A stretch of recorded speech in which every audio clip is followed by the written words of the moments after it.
We are the Sons of Morthrock, and I'm D. I'm M. I'm Jay. Today we're going to talk about Willow, the classic 80s film, and whether or not it should be rebooted, sequelized, or just left alone.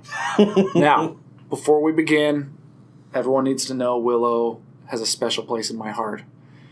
And for those of you who are familiar with Willow, you'll know that there is a scene in that section where Mad Mardigan, played by Val Kilmer, is feeding the baby, Elora Danan, Blackroot. And Willow says, "What are you doing? You don't feed babies Blackroot." And Mad Mardigan says, "I was raised on Blackroot. I was raised on Willow. It's one of my sacred texts." Did Willow put hair on your chest? Yes, absolutely. Jesus, how many times did you watch Willow? Oh, every time. Sprouting all the times. So anyway, it will be clear to you that my position on this is that this movie should be left alone, because you don't mess with perfection. But anyway, we're going to discuss, should it be rebooted, and then regardless of our conclusion, if it had to be rebooted, who do they cast? Okay, I'll start off. My lead opinion is absolutely, I want to see a reboot.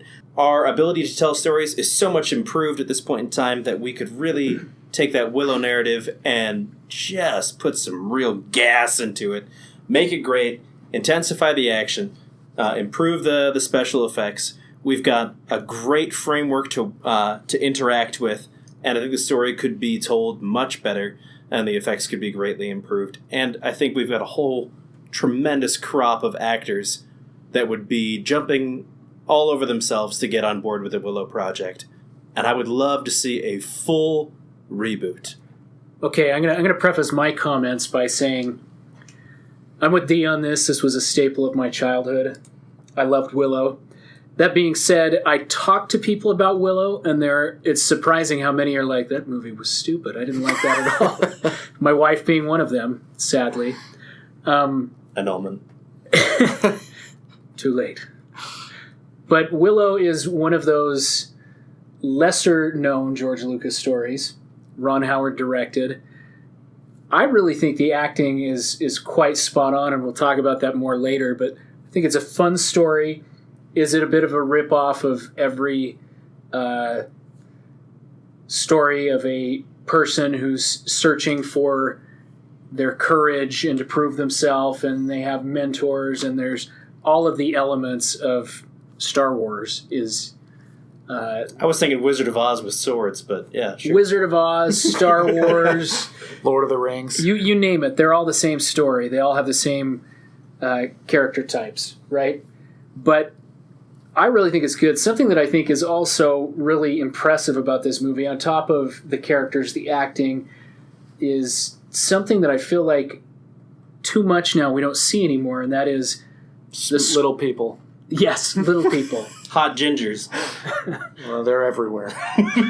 That is the score in this movie, the music, was so big, such an additional character of the movie that we just don't see it anymore. It's that John Williams, and this was not John Williams, but that John Williams-esque giant movie score that is a theme to the whole thing, and more and more in movies. I mean, there are a lot of movies that still have scores. Movies are still scored, but it just seems less that is a character in the movie, and in Willow that was definitely a big character.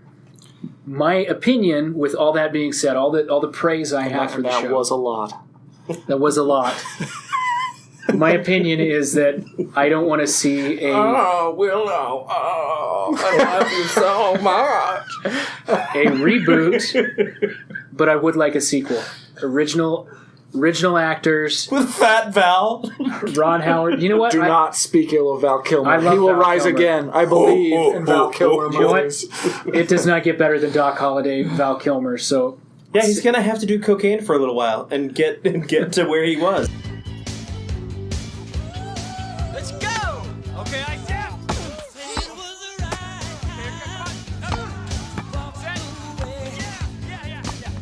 Okay, anyway, I vote for a sequel, not a reboot. But great movie. Love Willow. So I vote leave it alone, okay? For as much as I love this movie, I do have the understanding that it's weird, Okay? I don't think it's going to work in a modern day setting because what they're going to try and do is make it bigger and more intense and darker and more believable. And the thing is, Willow, it's like, I don't know. I just don't think it's going to work outside of the 80s. It was a strange time for everyone, but it worked and in the context. So I say leave it alone. Yeah, because there's nothing that's currently successful in the fantasy genre at all. Cough, cough, Game of Thrones! It's not even close to the same. High fantasy has a great big foothold in the modern social media. Like, everybody loves it. I think it could really strike right Well, now. and we are in the era of 80s nostalgia. So right now, if it came out in the 80s... D, suck it. You're wrong. If it came out in the 80s, and those of us who grew up in the 80s love anything that's a throwback, so I think we are in the right climate for a reboot. Okay, so let's talk.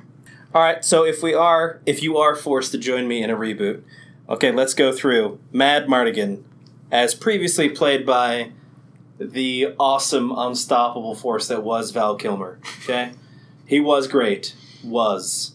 All right, I am recasting Mad Mardigan and filling the position with Jason Momoa. I think he's got the chops. I think everybody got a taste of him in Khal Drogo and wants more of him being a badass. He could do it. That wouldn't be my choice. Mm-hmm. Okay, so cough it up. I would go with Chris Pratt. He's too full of himself. Of course, Mad Matt Mardigan was Mardigan. pretty Have you full of seen the himself. movie? But Chris Pratt's... I'm the greatest swordsman that ever lived. Chris Pratt's natural state is a dumpy, fat, funny guy. And I think he's on his way to returning to his natural state. And I don't think he's going to look good with long hair. Jason Momoa's got that in spades. Ooh. Okay. Mine is Ryan Reynolds, because first and foremost, he's got to know how to use a sword, okay? Ryan Reynolds with long hair. He'll look great. No, most important is sword play. He's got it. We know he can use a sword. So that's really all And if I I'm care remembering, about. was there a time where like Is this a Val double Kilmer entendre? had braids, like double braid coming Oh, down? yeah. I would because love to see he pretends to be a woman. Yes! Not a woman. Okay. And Ryan Reynolds will make a believable, attractive woman for some man to Yes. grope. Yeah, right. Yeah, Okay, yeah, because okay. he transcends. All right, Sorsha. Oh, this one's easy. Rose Leslie Egret from Game of Thrones. She's got the gingerness. She's got the hotness. She's got the wild side. Sorsha was one of the reasons I know that I'm a heterosexual. Heterosexual. Heterosexual. Heterosexual, nuclear. I think Rose Leslie is too. She's too scrawny. She's too little of a girl. I don't think she could. I mean, maybe if she was throwing ninja stars, but she can't really swing a sword. She's got the peonies. And did you think the original Sorsha was like A big woman? a bear of a woman? But I guess having seen Rose Leslie in the buff and seeing the fact that she could play ribs like a xylophone, she ain't got no muscle on her. Of course, I didn't see Sorsha naked. Special request, lodging. Okay, my Sorsha is, and this is a tie-in to who her mother is later, so remember it well, Jennifer Lawrence is my Sorsha. I think she is strong and a tremendous actress, and I bet there's going to be great chemistry between her and Jason Momoa. I want to see that happen. I am voting for the false redhead Amber Heard with red hair, a la Aquaman. I think she'd be good. I don't know. Something rubs me the wrong way about Amber Heard in that position. I don't know what it is. Something rubs you Is the wrong way. it the taint of Johnny Depp Yes. and his shit tier acting? You can't rubbing get off rid of on her? it. It's No. like the BO episode in Seinfeld. No matter how many times you wash it out, it's still going to be there. You still feel it clinging in your nose. Okay, who is your Willow, Jay?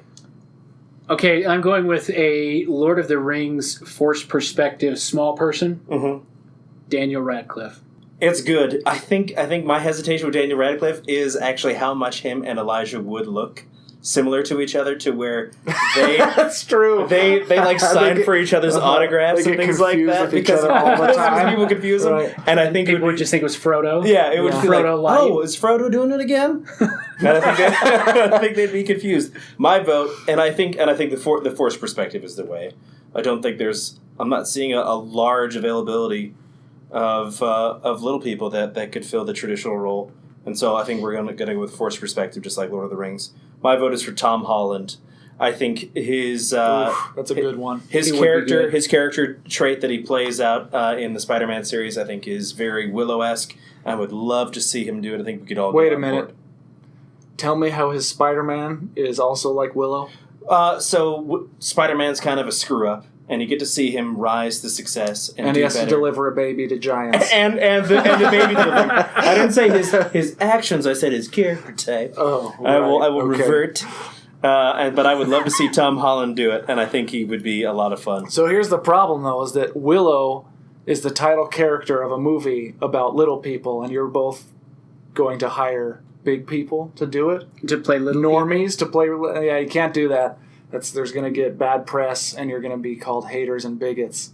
So I'm going with unknown. This is acceptable to me. I'm going with unknown little person. It's got to be a little person, but I don't know anyone who's young like Willow. Yeah. When that's the problem, he's got to be kind of he's a young father type. Are you sticking with that for Migosh and No, he's not the title character. Burgocut? No, because No? Burgocut is a He's he's a total douchebag. Yeah. Hey! How about Rule and Frangine? Can we find any brownie-sized people? Yes. The brownies were full-size people. I know, Kevin Pollak but and other guy. we don't want to be. We don't want to offend anybody, so I think they did Yeah. full-size people as brownies last time. We should actually find brownie-sized people this time. Hey, let's just get Scarlett Johansson to do it. No, because previously there was that film that she was cast in the role of a transgender woman, and also Ghost in the Shell. She also played an Asian person. Yeah, so there's all sorts of good Scarlett point. Johansson. I wasn't following you. No, but oh, you guys didn't follow the controversy? It was fun. Bav Morta. I'm going to pull from Game of Thrones evilness here and go with Lena Headey. God, I guess I hate her so much. I don't actually want to see her act. That's the problem. Is that I hate her so hard. Oh, but yes, that would work. Oh, she can't be anything other than a bad guy to me anymore. I just hate her so Did you hard. ever see the Sarah Connor Chronicles? I did. She's good in that. Yeah, that's true. Who's your pick? Helen Mirren, and that's because young Helen Mirren looks exactly like current Jennifer Lawrence, and I think that would be a perfect one of those plausible mother-daughter things. I also think Helen Mirren would be.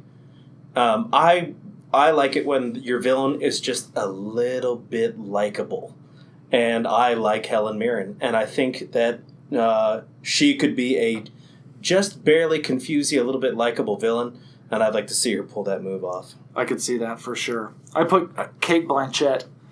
She played Hela in the Thor movie, and kind of has that dark evilness, but she also is somebody who's charismatic and likable. Galadriel. It all goes back to Lord of the Rings. All right, Finn Raziel. My vote is for Meryl Streep. I like Meryl Streep, and I think Meryl Streep is kind of earthy is too derogatory of a term, but she's kind of plain. And I would love to see Willow Reboot get an Academy Award. So you yeah, put and her Meryl, in Meryl it, Streep's the way to she do would it. get It's a it. shoe-in. I would vote for Maggie Smith in that role. Oh, you're going way old. Yeah, it's real old. Don't keep your ageism to yourself. Yeah.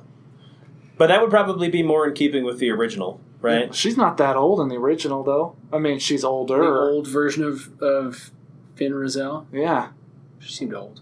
I mean, when you're 6, she seems real old. But I don't think she's that old. I think she was pretty old. I think she looked like she was in her 80s, where everybody else looked like 50 and under. Yeah, she looked old. Okay. Well, I went with Tilda Swinton because she's just kind of weird looking, and she's like 60 years old now. And she was the Ice Queen in Chronicles of Narnia. Was she not also the... Past the chronic... What? Yeah. Was she not also the Asian... Ghost in the Shell? No, that was somebody else. No, she was Doctor Strange. Yeah. She was the Asian... the old one. Yeah. The ancient one or whatever. Whatever. Oh, that's right. Bald. Yeah. Bald wizard. So she's got some fantasy chops there. Okay, I like that. Hi, Aldwin. So if we're doing reboot, you got to have cameos. So Warwick Davis has got to come back, and he can. That would be good. my That would be God. He can good. play him. I'm embarrassed that I didn't think of that. Yeah, I put Christopher Lloyd in that one. Come on, I that'd could be see good. that. That'd be Damn good. it, D. That's good. Okay, I went with Kurt Russell riding off the high of. He recently played Santa in that Netflix show. Oh, he was good. I like that. thought he was fantastic. I thought his credibility as kind of an older magical dude who's super wise would be perfect. Totally. And I think that other than that, there's just kind of little throwaway nitbit parts. But I think who would you recast of the Brownies? I think would be the way. Yeah, because the two brownies, obviously they got to have chemistry together. They've got to be kind of funny and a little bit ridiculous. So yeah, who'd you put there? I'm interested to I hear. put Alan Tudyk and Paul Rudd. Ooh, Interesting. Oh.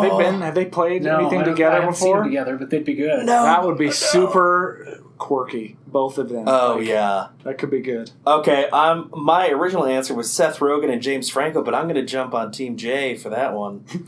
Yeah, Alan Tudyk and Paul Rudd. Paul McCartney. That would be tremendous. Yeah, I'm on board for that. Okay, so I put Bill Hader and Terry Crews. Terry Crews? Yes. Random. Well, he's a big dude. I'd like to see this guy who's known for being like a giant, essentially playing Big a tiny. brownie, and he's hilarious. Oh yeah. And Bill Hader, I think, and he would be good together. Okay, General Kale. General Kale, I put Tom Hardy. He'd be good. He'd be good.